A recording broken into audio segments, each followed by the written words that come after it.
Buenas tardes compañeros, maestro. Vengo a explicar el tema de traducción dirigida por sintaxis. Bien, dice que en la traducción dirigida por sintaxis se asocia información a cada construcción del lenguaje de programación, proporcionándole atributos a los símbolos de la gramática que representa dicha construcción. Es decir, para cada símbolo de nuestra gramática va a tener asociada un atributo, el cual después va a obtener un valor calculado mediante reglas o acciones semánticas que son asociadas a las reglas de producción gramatical. Pero para asociar estas reglas semánticas con las reglas de producción se hace uso de dos notaciones. La primera son las definiciones dirigidas por sintaxis, las cuales son especificaciones de alto nivel para traducciones y en las cuales no son necesario que se especifique el orden en el que tiene lugar la ejecución de las acciones.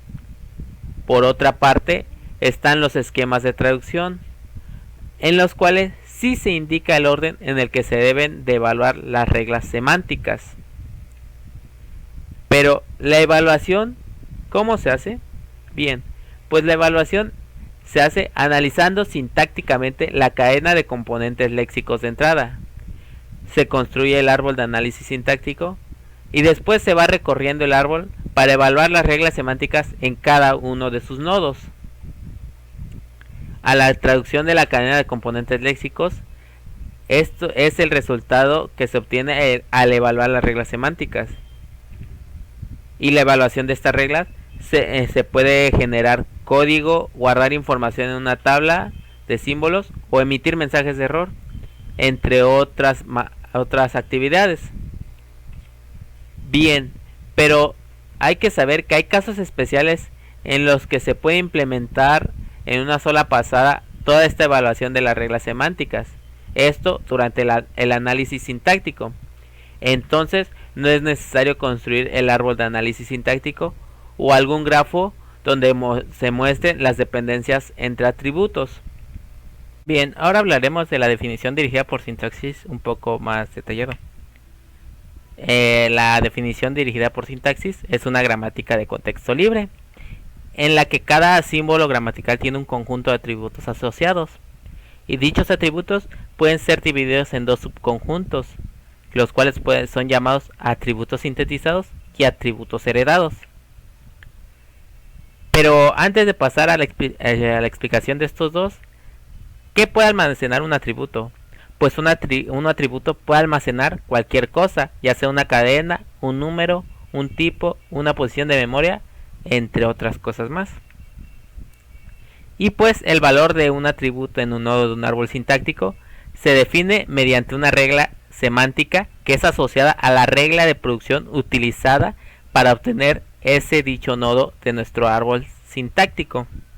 Entonces, pasando a lo que son los atributos sintetizados y los atributos heredados, veremos que el valor de un atributo sintetizado de un nodo se calcula a partir de los valores de los atributos de sus nodos hijos en el árbol de análisis sintáctico.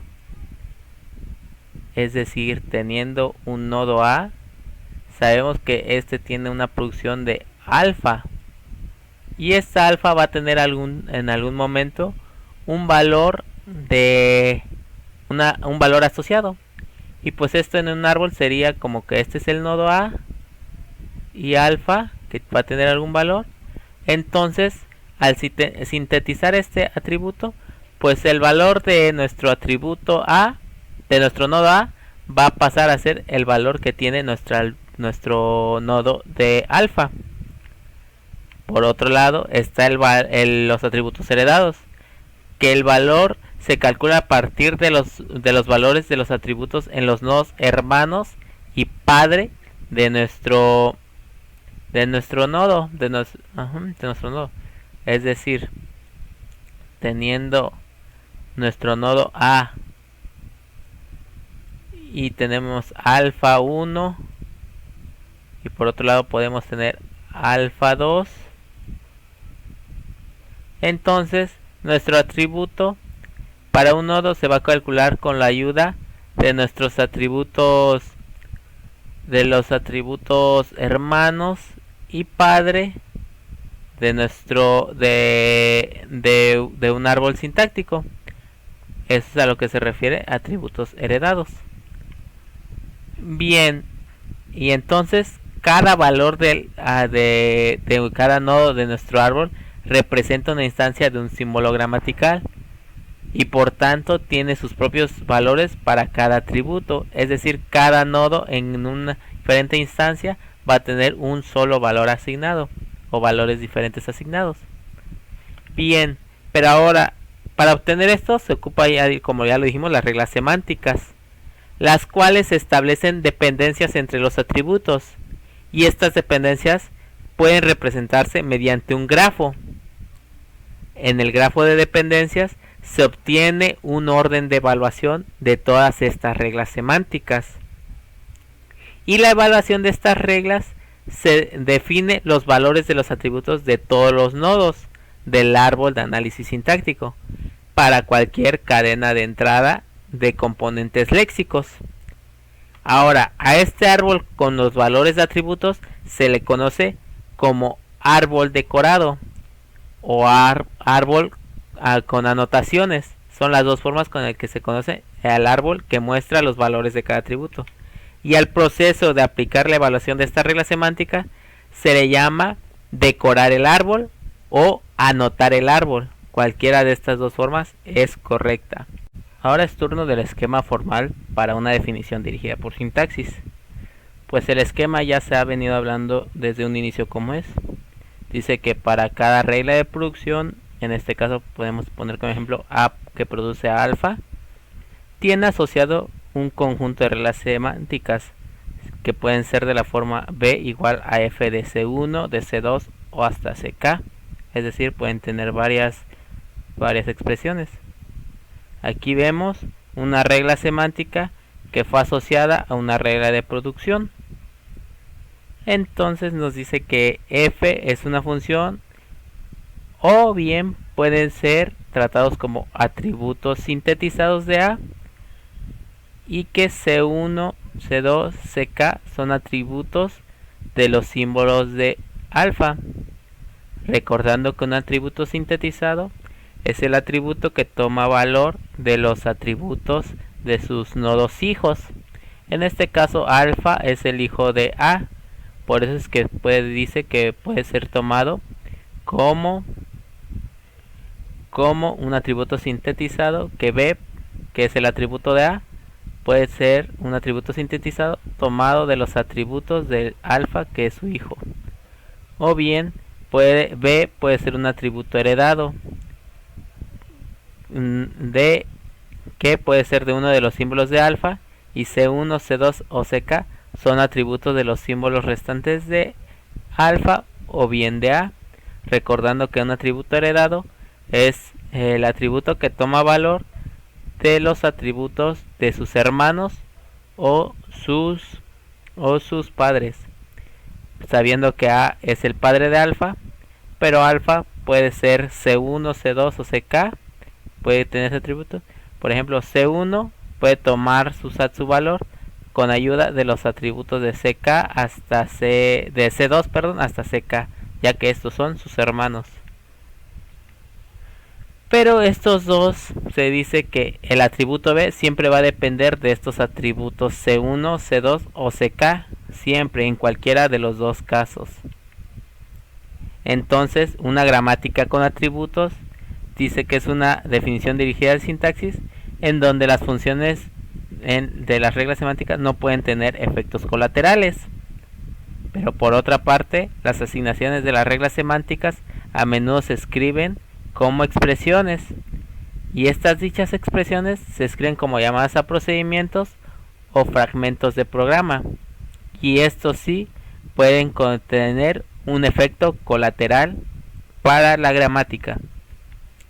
Lo veremos aquí en nuestro siguiente ejemplo, que es la definición dirigida por sintaxis de una calculadora sencilla que solo tiene las operaciones de más y por, donde nos dice que para los no terminales E, T y F van a tomar valores sintetizados, viendo aquí desde un inicio donde va a tener una regla semántica que va a calcular el valor del atributo para el antecedente a partir de los valores de los atributos de los consecuentes. En este caso el antecedente siempre va a ser el no terminal, que está a la izquierda, que va a producir los atributos de los consecuentes, que va a ser que su atributo va a ser producido por los atributos de los consecuentes, es decir, los atributos de los términos que están después de la flecha. Vemos que en un inicio f.val, su atributo val, van a tomar valores enteros. En la última instancia va a tener como va a ser un número que va a obtener su valor entero desde una función val-lex, que esta es una función de un analizador léxico. Y así se va a ir componiendo cada gramática. Después f puede ser o una expresión con un atributo, con un valor entero, que va a ir recorriendo uno tras otro. T es el antecedente y f es su consecuente. Entonces aquí vemos el ejemplo más claro. El antecedente t1.val, que es su atributo, es igual a t2.val por f.val, que son los consecuentes involucrados. Este subíndice 1 y 2 es para diferenciar los símbolos gramaticales y no confundirse. Entonces eval va a tomar su atributo desde su consecuente t1, que fue definido hace un momento, y así consecuentemente se va a ir recorriendo mediante el árbol. Vemos que se agregó lo que es un símbolo inicial L, que va a tomar un atributo ficticio. ¿Por qué ficticio? Pues porque lo que se busca aquí es poder darle una función, una regla semántica, la cual es imprimir el valor de nuestra operación. Por eso es que se dice que es ficticio. Como vemos aquí, esta regla de producción va a tener una acción semántica, la cual es imprimir nuestro valor entero, que es la consecuencia de todas las operaciones involucradas. Y bien, unas últimas cosas para decir son que se asume que los tokens solo tienen atributos sintetizados, ya que la definición no proporciona ninguna regla semántica para ello. Otra es que el analizador léxico es el que proporciona generalmente los valores de los atributos de los terminales, y el símbolo inicial no tiene ningún atributo heredado, a menos que se indique lo contrario, ya que en muchos casos suele carecer de padre y hermanos. Es decir, nuestro último símbolo, en este caso fue el símbolo L, nunca va a tener un atributo heredado, ya que, como vemos, este va a ser la raíz de nuestro árbol, y nunca va a tener lo que es un padre o hermanos. Y entonces el otro punto, que es el analizador léxico, es el que proporciona generalmente los valores. Pues es simple, ya que en el análisis léxico es donde se hacen los cálculos para poder obtener los valores de cada nodo. Solo el análisis semántico se va a establecer que todos esos valores sean correctos para poder aplicar. Y pues espero que haya sido una buena explicación, y muchas gracias por su atención prestada.